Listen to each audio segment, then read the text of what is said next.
thank you for that great introduction, and thank you all for being here. For the sake of my ego, I'm going to pretend that you all chose to be here, and that none of your professors required you to be here, but I do thank you all for taking the time out of your day to be here. Just out of curiosity, how many of you are religion majors or think that you might have a career in ministry? So a couple. And how many of you, this is market research for me, how many of you have heard of the Episcopal Church? Raise your hand. And just shout out some things. What do you think you have heard about the Episcopal Church? Nothing, okay. PR, okay. JV Catholic. JV Catholic, okay. I've heard Catholic Light before, I've never heard JV. Alright, well good. So we need to do some more PR. So some things that you might want to know about it. We are spiritual descendants of the Church of England. We are sort of founded on the principle of Scripture, tradition, and reason, and so we use all of those sort of in our faith. And we have communion every Sunday. And so if any of that sounds of any interest to you all, please know that you're welcome anytime at St. Luke's, which is downtown Salisbury. We have services at 8 a.m., which is probably too early for you all, but also 10:30 a.m. on Sunday. It would be a pleasure to have you all with us anytime. So I want to start with a little bit about what a priest does, because a lot of people, I don't think many people think I only work Sundays, but they don't know what I do beyond Sundays. And so some of what I do is I plan for Sunday in special services like weddings and funerals. I teach classes. I'm involved in the community. I pray and I study. I do hospital and home visits. I meet with new and potential members. I do counseling. I meet with people to prepare for baptisms and weddings. I'm involved in the leadership of the church, sort of on a wider level than just in Salisbury. And then I do a lot of writing. My writing looks like a couple of different things. So there's obviously sermons, but there's also newsletter articles that I write once a month. I write welcome letters to new members as they come. Occasionally I write op-ed pieces to the Salisbury Post. I do social media posts for the church, pastoral letters, which are sort of just reflections about things that are in the news sometimes to the congregation, and then all of our PR materials. But the thing that most of my writing falls under the category of is sermons, and so I'm going to be talking mostly today about sermons. This is a rough estimate, but I sort of wanted to give you a sense of how much writing I do. And so it comes out, I think, roughly to about 100,000 words a year, which is the length of a decent-sized novel. So it gives you a sense of how much writing the typical preacher does. In terms of sort of the writing that you're used to, it's each sermon is a single-spaced 3 to 4 page paper. So if you're double spacing, it's a 7 to 8 page paper once a week is generally the routine for it. As Dr. Starr mentioned, when I was about 12 was the first time I had a sense that I wanted to be a priest and go into the ministry. I loved serving as an acolyte in my church, but the thing that scared me about it was preaching. As a 12-year-old, I just thought there's no way I could get up there and have something different to say every single Sunday. But I have come to find that is my favorite part of the job. I really enjoy the writing process, and I enjoy the preaching process as well. It's really the intersection of where my field, where it all just comes together. So there's prophecy, there's teaching, there's pastoral care, there's theology, there's biblical scholarship, history, evangelism, leadership, trying to direct change. All of these different aspects of my job all come together in a sermon. And I can do a lot of different things with the sermon. And so I really enjoy that aspect of it. I enjoy the writing because it keeps me learning and it keeps me thinking about things. It keeps my intellect fresh. And so I really enjoy that aspect about it. So I've structured my talk today around how I write a sermon, so what the sermon writing process looks like for me. So even if you don't think you're ever going to write a sermon, you will probably be writing things, whether they are papers for school or in your jobs, you will be writing. And I'm hoping that some of the things that I do in my sermon writing process will translate and be helpful to you in your writing process. But the first thing to note is that I have a process. And each writer, I think, has to develop their own process. It took me a while to figure out what my process would look like, but once I found it, it's something that I generally stick to. But it's important to remember that this is not a formula. So you cannot take my process, and expect it to work for you. It might, but that's just sheer luck. But you really just can't borrow someone else's. You have to find what works for you.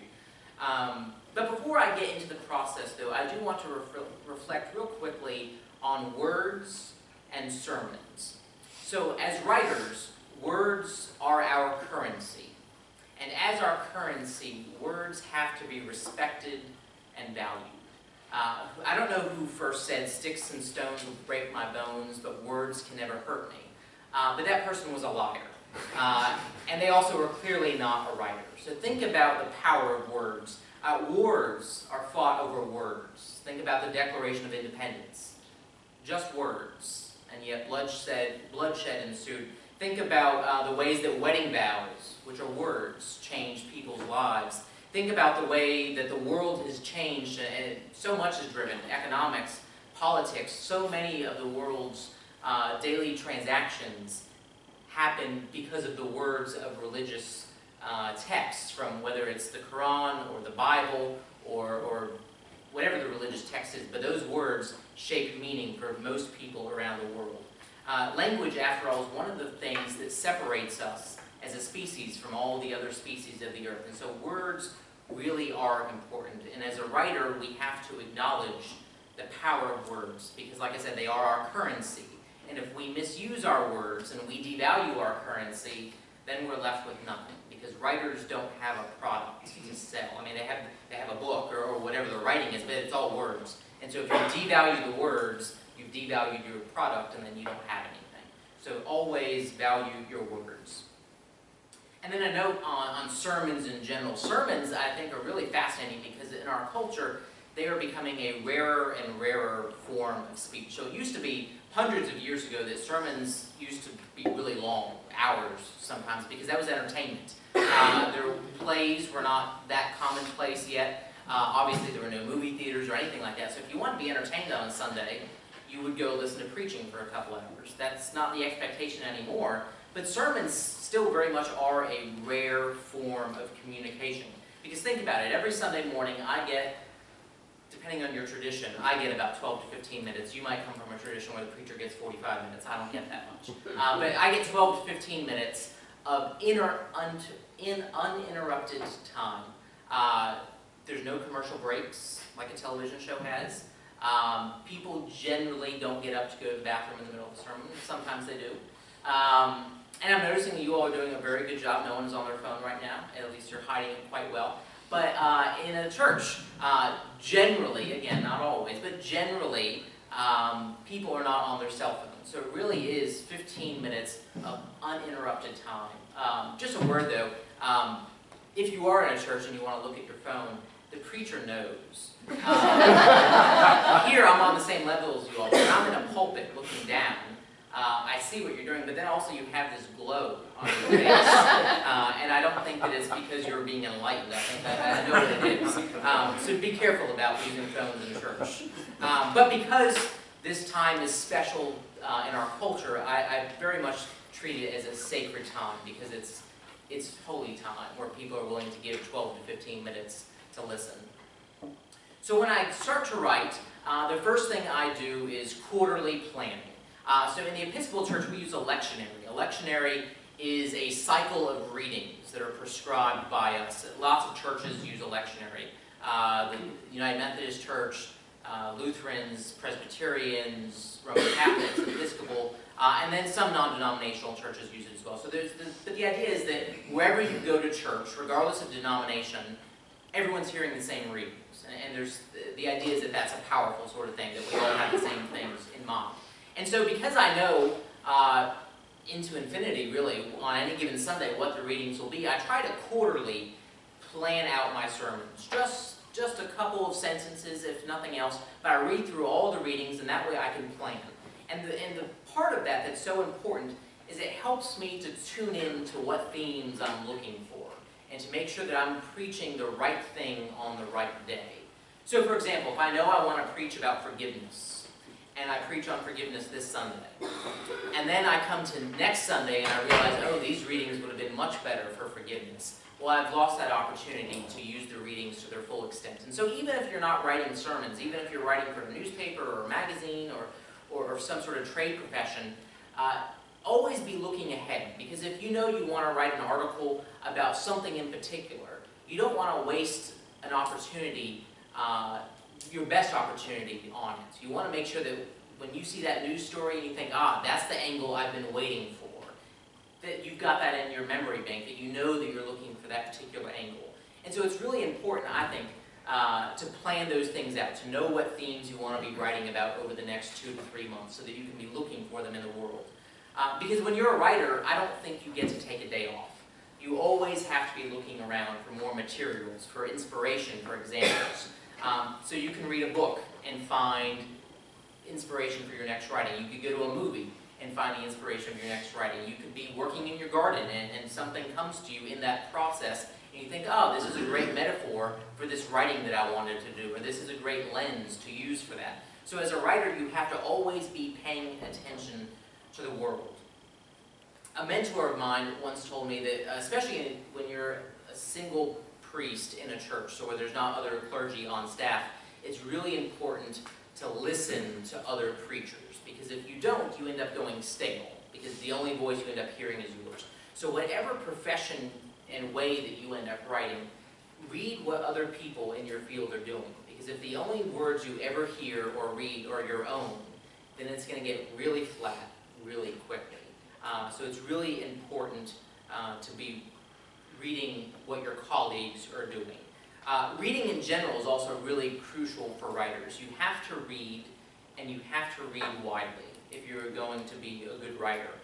One of my professors in seminary said something that has stuck with me to this day. He said that he could walk into your office or wherever you keep your books, your home library, and look at the shelf, and he could tell you the year that your intellect died.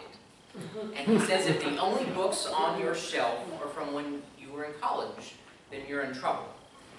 So if you don't have any copyright dates that are newer than your diploma, then your intellect has died. So most of you are in college now, and that's good. So you have lots of new books with new copyright dates. But when you get out, keep reading. Because if someone walks into your office 15 years from now and they see that everything was published in 2015, they're going to say, you haven't been reading. Therefore, you're not up to date on what's in the field, or you haven't learned anything new. And if you haven't learned anything new, then why are you writing? And what is it that you're sharing if you're not thinking of new things, if you're only thinking about things that were in the past? So make sure that you're always reading. I try to read a lot in my field. I mean, most of what I read is in the realm of religion or theology. I do try to read a couple of novels a year as well. And recently I've started reading poetry, and I have found that the change of rhythm of poetry is a really good thing to add to my reading that I do. I also keep a digital folder of articles, ideas, just anything I run into that I think will be useful in the writing process later. And that's something I recommend to all writers. When you find good material, don't just say, yeah, I'll remember that, because you won't. Keep it somewhere, whether it's an actual physical file folder or if it's digital. But make sure you keep this stuff somewhere so that when you need it, you can find it easily. So that's sort of the prep work that I think has to be done for writing. You have to be observing the world and taking note of it. So when it comes time to write an actual sermon, what I have, like I said, I have a very clear process on the Myers-Briggs. If you all are familiar with that, I'm a very strong J, which means I am very organized, which means my process is very organized. Again, it's not a formula, so if this sounds like it's too rigid for you, that's fine, but it's a process that works for me, and I hope that there are things in it that you can borrow from that will make you a better writer. So on the Monday of the week, what I do is I translate whatever my primary text will be. You might know that the Bible is written, half of it is in Hebrew, half of it is in Greek. And so whatever my primary text is going to be, I translate it from one of those languages. Now I will admit some weeks are busier than others, and I skip that step. But I think what's important about that step, even if you don't think you're ever going to be translating something from a foreign language in your writing, is that when I translate from the original Hebrew or Greek, it absolutely forces me to pay attention to the details of the text. And it means that I can't go on the assumptions. I can't start translating a passage, even if it's the most well-known passage. I have to actually focus on each individual word and think about what it means and what its range of connotations are, because two different people can look. That's why we have so many translations of the Bible, because the same people are looking at the same Greek and Hebrew words and they're translating it differently. So it forces me to really take a look at the detail before I start going on my assumptions, before I think, oh, I know what this is all about. It forces me to focus on the details. And so whether you're in journalism or you're writing for a technical catalog or whatever it is you're writing, focus on the details. Don't think you know what it's about. Start from scratch and really pay attention to the most basic level of whatever it is you're writing about. So once I've done that, then on Tuesday is sort of my preparation day. And on Tuesdays I read, I listen to other sermons on those texts that I'll be preaching on, and I do that as long as it takes me to have a sense of knowing what it is I want to say. Sometimes that's about 2 hours. Sometimes after 2 hours of reading and research, I feel like I've got a good handle on what it is I want to say. Sometimes it takes me 4 or 5 hours, but I do it as long as it takes. And research really is an important part of writing, because I think when we write, people want to know more than what we think. They want to find out what it is we found in our research. So people read us as writers because they assume that we are well read and we are well educated in our subject matter. And so they don't just want to know what I think about something. They want to know, well, what do the church fathers think about this? What do other authors that Robert is reading think about this? And so by doing the research, I can answer those questions and I can bring their wisdom into what I write. So instead of it just being me, I essentially have 2,000 years of Christian history behind me when I preach a sermon, because I've listened to what they've said. Obviously not all of it, but I try to read and do that research so that it's as rich of a sermon as it can be. Research is also important because sometimes, as we all know, we misremember things. And so our memories are not as good as we want them to be, and sometimes we have hunches about things. We think, oh, I bet that there's a connection there. Well, sometimes there is, sometimes there's not. And research will help you find out what is real and what is just a hunch. Because if you're writing and people are trusting you to say things that are accurate, you don't want to be going on a hunch. Especially for those of you who might be religion majors or are interested in religion. Even if you don't have any interest of ever working in the church or delivering sermons or speeches or anything like that, we really need you to be good writers. I'm always struck when I read about religion in newspaper articles, how poorly written the articles are. Not so much grammar, but you can tell that the authors know nothing about religion, especially its nuances, because religion is all about nuance. And so if you have an interest in religion and you are interested in writing, there is a whole, we really need you, whether it's working for a publisher or some sort of journalistic enterprise, because we really need people who know what they're talking about to write for things like newspapers or to be speech writers for people that are giving speeches on the topic. And I understand why. It's not to say anything negative about the media. Most newspapers can't afford to pay someone that's their religion writer. Maybe the New York Times, Washington Post, those sorts. But the Salisbury Post just can't pay someone that has a degree in religion to make sure that their faith section, which is published once a week, is accurate. But if that's something you're interested in, know that your services would very much be appreciated in the world and by those of us who do this for a living. So I'm doing all this research on Tuesdays, and my goal by the time I leave my office on Tuesday is to have an outline that I'm going to write a sermon with. And the outline is really important because it will guide my writing. And it forces me to be very clear about what my thesis is. Because if you do not have a thesis, you cannot write an outline. And so, to me, that's a very important step. A preacher who I really admire says that his sermons always have 4 parts to them: the head, the gut, the heart, and the hand. So the head, of course, is the intellect. The gut is something that just stirs your soul. The heart is something that gives you hope or makes you joyful. And then the hand is some sort of action. It's the so what. What do I do after hearing this? And so I think that's a helpful thing when I'm writing my outline, to make sure that I've got each of those 4: the head, the gut, the heart, and the hand. And then when I come up with a thesis, there's sort of 2 things that I use to evaluate my thesis. Are any of you at all familiar with TED Talks? Do you know what those are?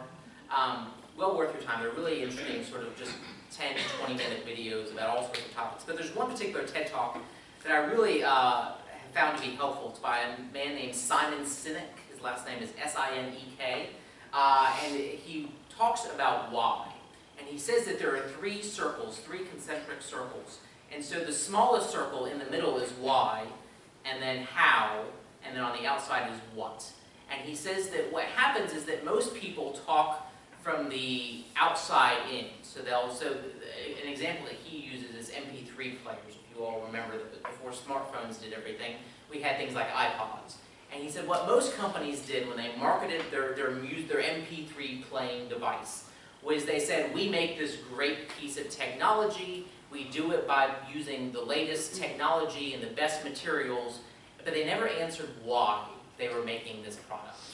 And lots of companies made these products.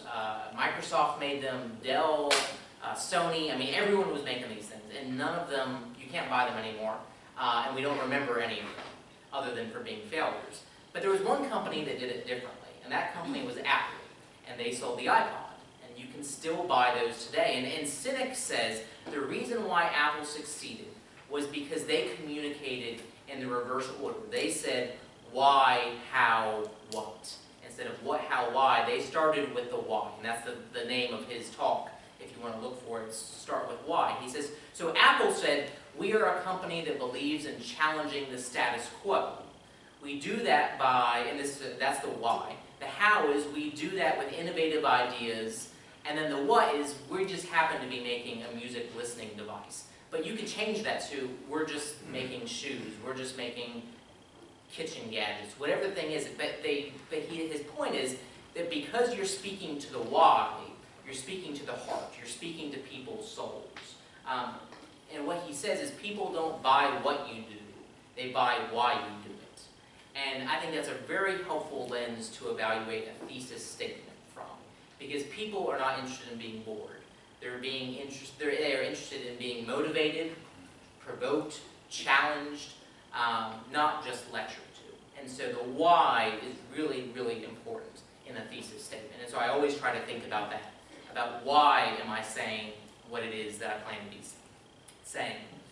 And then the second thing that I do to evaluate a thesis is to use, it's a very theological sentence, meaning it has a lot to do with the church, but I think that you'll find an application in your own work as well. And so the sentence that I use is, what does the Holy Spirit need to say to the people of God with these texts on this occasion by me? And so there's a lot of clauses in there, but they're all important.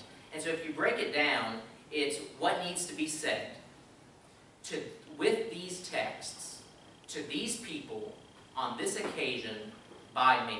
And it's important to keep those different things in mind. So you have to consider your audience. You have to consider your text, because not all texts, whether it's a biblical text or the text of a news story, the facts of the case, not everything lends itself to being the launching point for something. So if you're writing a paper about, let's say, a book you read, that's really not the right time to talk about your opinion of the 2016 presidential election. And just the material, unless it's a book about that, you might find that connection, but your professor's not going to see that connection, probably. So keep that in mind, that not all texts lead themselves to all topics. But also be thinking about what the occasion is, and remember who you are as a writer, because not all writers can get away with saying all things. There are certain things about being a 32-year-old, college-educated white male that I can say that I could not say if I were in other situations, but there's a whole bunch of things that, given who I am, I can't get away with saying. And you have to know those things, otherwise you're going to end up putting your foot in your mouth. And the example, again, is the 2016 presidential election. People are saying things that they shouldn't be saying because they have forgotten who they are and who their audience is. So it's always important to keep those things in mind. One of the greatest lessons I had on this thesis work was from seminary. So when we were in preaching class and we all preached sermons, the professor would make us walk up to the board and write what we heard in each other's sermons. essentially write the thesis statement for the sermon that you just heard. And it was so helpful because the good sermons were easy. Everyone wrote more or less the exact same sentence. The bad sermons, everyone wrote different sentences. And so if you ever have the opportunity to have people, colleagues, or classmates read your work and say, hey, what is my thesis statement? That will give you a lot of great feedback, because if they don't agree what your thesis statement is, then that means you don't have one, and that means your professor, your audience, whoever, is not going to find one either. So the thesis statement is really important. So once I've got that outline and that thesis statement, I go to a coffee shop to write.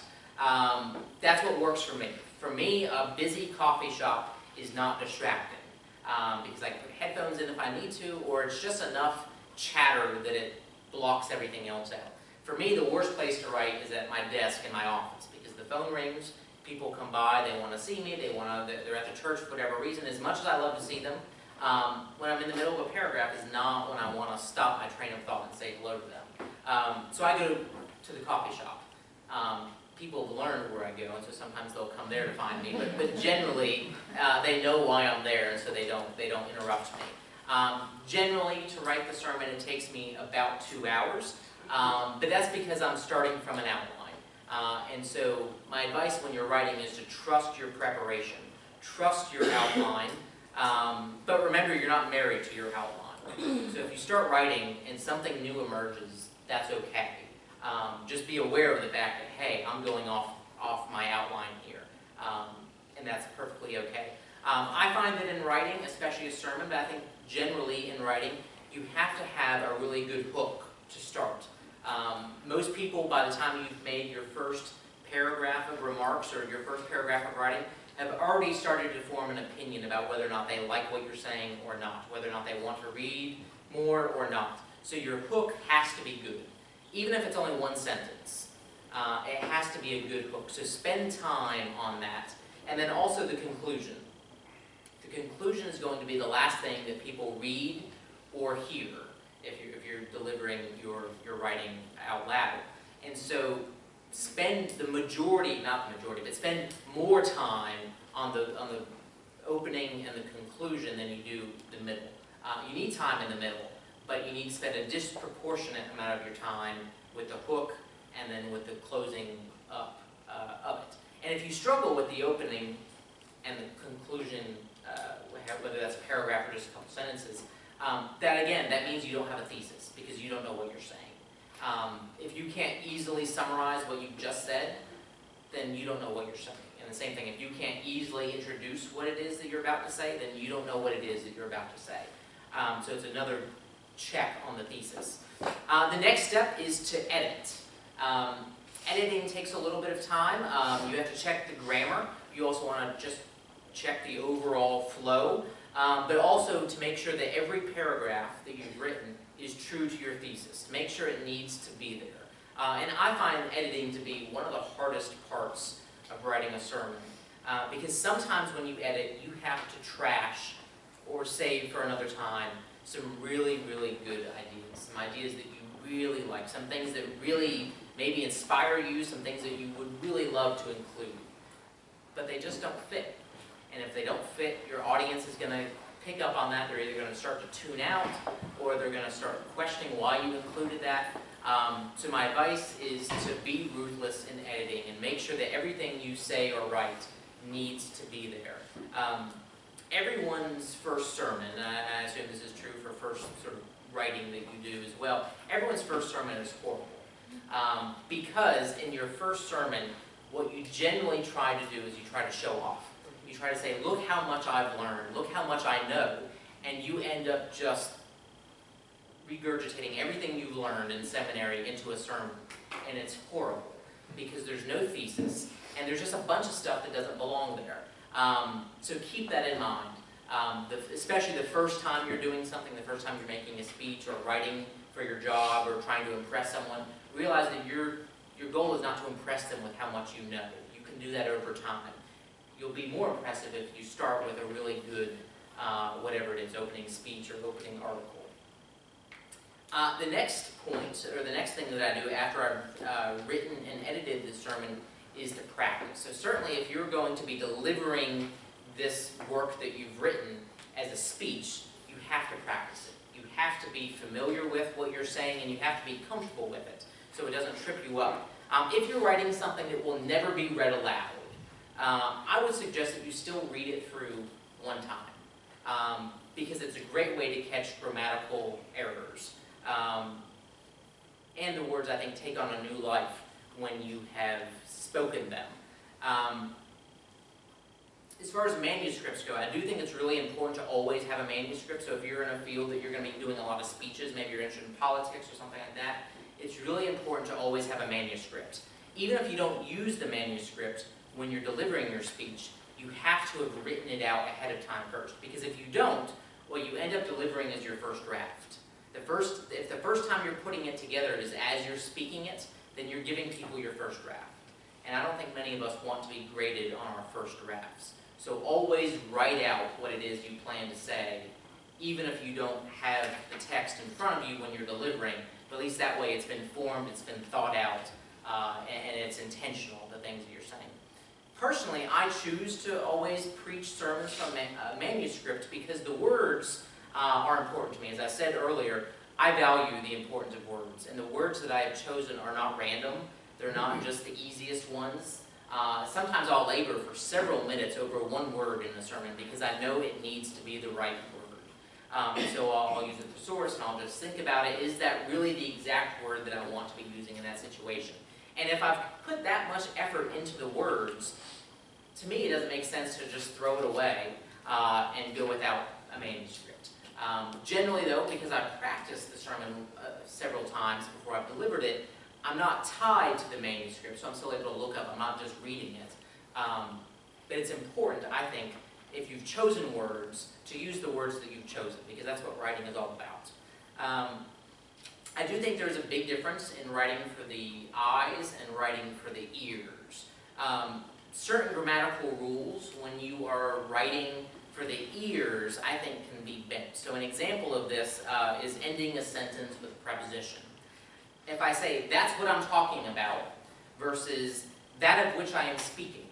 The second one is grammatically correct, but it sounds really pretentious. And if when you're speaking, if people are thinking, oh man, he is so pretentious, he's so full of himself, why can't he just talk like a regular person? Then that means you're not listening to what it is I'm continuing to say. So perhaps your English professors will sit there critiquing your bad use of grammar. But most people will not be critiquing your grammar as you are speaking. So speak in a way that is comfortable and that's going to be understood by your audience. You also have to speak and write very clearly. By clearly, I do mean diction and pacing, but more importantly, make sure you're saying what it is you want to be saying, because especially when you're speaking, there is no rewind button or pause button. So if you didn't catch what I said 2 sentences ago, you can't go back and get it. And as a speaker, if I'm tripping you all up and you're not following me, then that means you're not with me anymore because you're thinking about what I've just said. And I've lost you. And so then I move on to my next point and you're completely lost because you were spaced out trying to figure out what it is I was saying. So make sure you are very clear about what it is that you're trying to say, what you want the person to be understanding from what you're saying. I think it's important to pay attention to the poetry of words, even if you're writing prose. It's important to use alliteration, to use rhyme, and to repeat key words. You want to make the same point over and over and over again because different people will latch on to different things. And so you want to give people as many chances to hook into what it is you're saying. So sometimes you have to say the same thing in different ways multiple times, so that if someone is spacing out, that when you come back around to it the second time, they hook on to it. Since we are in an election season, there's a lot of speeches that you can watch on television from candidates, and those are really good examples, even if you disagree with what they're saying, about that tactic, because you'll tell, you can tell, they've been coached. Here's your point. Don't deviate from it. So if they ask someone about, drilling in the Arctic, why is it that they're answering about Supreme Court nominee? Because that's what their person told them to focus on. It's not to say you get to ignore whatever someone asks you, but it is to say that they know and they've been coached that if you want people to understand what it is you're saying, you have to repeat it over and over and over and over again. If you say it just once, it didn't happen. So you have to make your point several different times from several different angles. So once I have then preached or delivered, or however I've disseminated the writing, I think it's really, really important to invite, welcome, pay attention to, and use feedback. Even if you completely disagree with the feedback, even if you think the person completely misunderstood what you said or wrote, it's really important to pay attention to the feedback, because the feedback is true for that person. They really heard whatever it is that they said they're telling you that you heard. Even if it's completely wrong, it's what they heard. And you need to pay attention to what your audience is hearing, because as a writer or a speaker, that's the reality of your words, because once they leave your mouth, they take on new life. And so it's really important that you pay attention to that feedback. Do, though, pay attention to the source of the feedback, because some people have axes to grind, and they're going to grind them on you. But always welcome feedback, and do not believe all of the positive feedback that you get. I generally try to believe about 10% of the positive feedback I get, because people will say nice things because they don't know what else to say. In my position as a priest, if people like me being at the church, they'll say, "Oh, that was such a great sermon, we love to hear you preach." What they're really saying is, "We really like you, please don't leave us." Maybe they didn't like the sermon at all, but they're just saying that. And so if you end up believing all of this positive feedback that you get, you end up with an inflated ego, and that's not a good thing. So don't believe everything that you get in feedback, positive and negative, but do pay attention to it. So that's a little bit about how I write a sermon. As I said, I think it's important to have a process. It's important to make time to write. I schedule sermon writing time in my calendar every single week. It's a recurring appointment. So if someone wants to meet with me when that time is scheduled, I just say, "I'm sorry, I have an appointment." Now, I don't tell them, "Oh, that's my personal writing time," because they'll say, "Well, that's not important." So if you're expected to write in whatever field you're in, create the time for it. And as far as anyone else knows, it is an appointment that cannot be broken, because if you don't have time to write and you end up cramming to write, the product is going to show that. And then my last remark is just, regardless of why you write, remember that people are spending their time to read or listen to your work, and that is an honor, and it really should be taken seriously. Not only is your writing your reputation, but it's a window into other people's lives, and it's a window into yours. So value the fact that people are willing to invest in what it is that you write, and honor the writing and honor them by putting the work in, by respecting your audience and your subject matter, but most of all, honor the words. Thank you.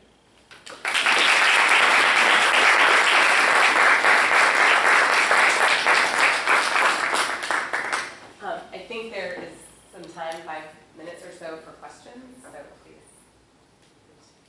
raise your hands and I'll remember from calling you.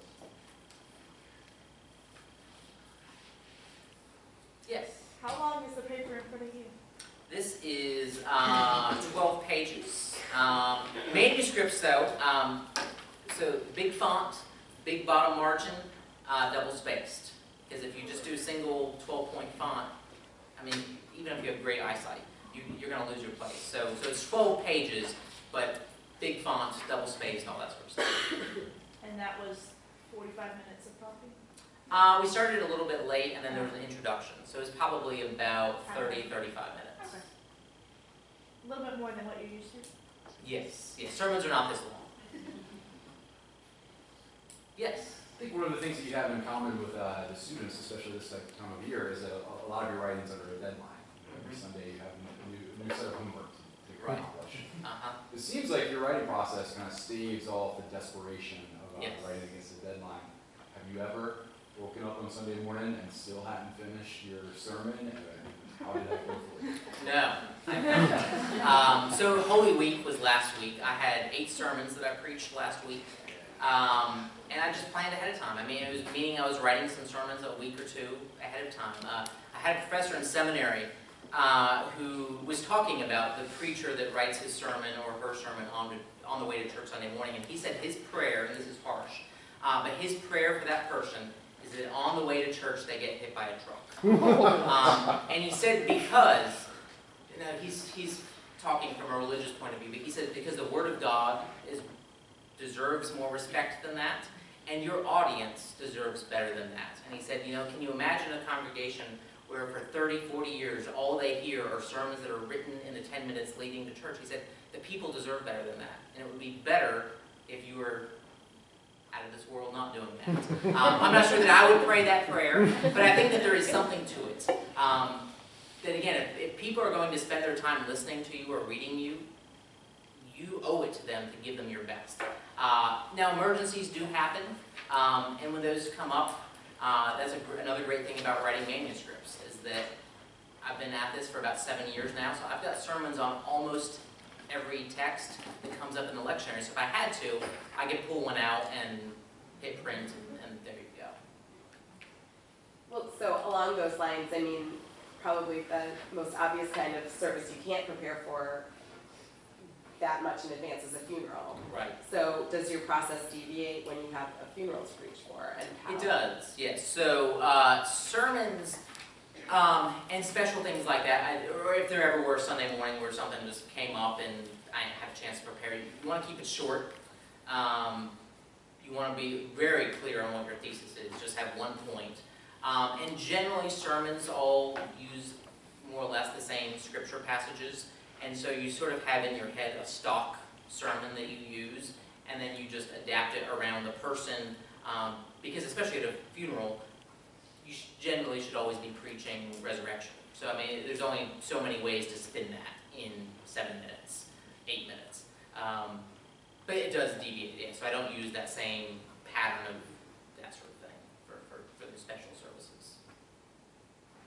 When you were in seminary, did you have writing workshops or a weekly group that would help you with your writing? Yeah, so you take 3 courses in preaching, that's called homiletics, and then you do have colleague groups that sort of listen and evaluate and help you, that sort of stuff. Have you kept those relationships with the writers you work with? I've kept the relationships, not in the peer feedback model, but just as friends, yes. Yeah, the hardest thing I find now is to get good feedback on sermons. Because like I said, most of what I get is, oh, that was good, and I believe them. But again, I remember my 10% rule, but it is hard to get feedback from experts, fellow preachers in the field. And I think that's true in most places. So if you end up being, a writer on a staff somewhere, you might be the only writer on staff, and that means no one's really evaluating your work that's in a place to evaluate your work. So it is harder to get that solid feedback when you get out. So if you can find a colleague group, yeah, that's great. Yes? This is more of a comment. Yes. I actually found a lot of relation between your process and some process musicians do. When it comes to writing songs, I'm a popular music major, Okay. and when you said words were very meaningful, it is true, and also relates to poetry. And correct me if I'm wrong, but I feel like music might be also another way of sharing your story. Would that be correct? Music might be a way of sharing your... Like sharing your thoughts or your... Oh, certainly. Yeah. Presenting, because I performed at a church this last Sunday, and the words some words were just most encouraging, that people got out of their seats and felt very alive. But I found just a lot of connection. Yeah, so lyrics to songs, yeah, certainly are a form of writing. Different rules as far as grammar, those sorts of things, but yeah. How much time do you spend translating the original text in Hebrew? A lot depends on the length. Generally 30, 45 minutes. Generally it's, 6, 7 verses, so it's not a lot. I was a lot faster at doing that when I got out of seminary. There's a lot more rust today, but about that amount of time.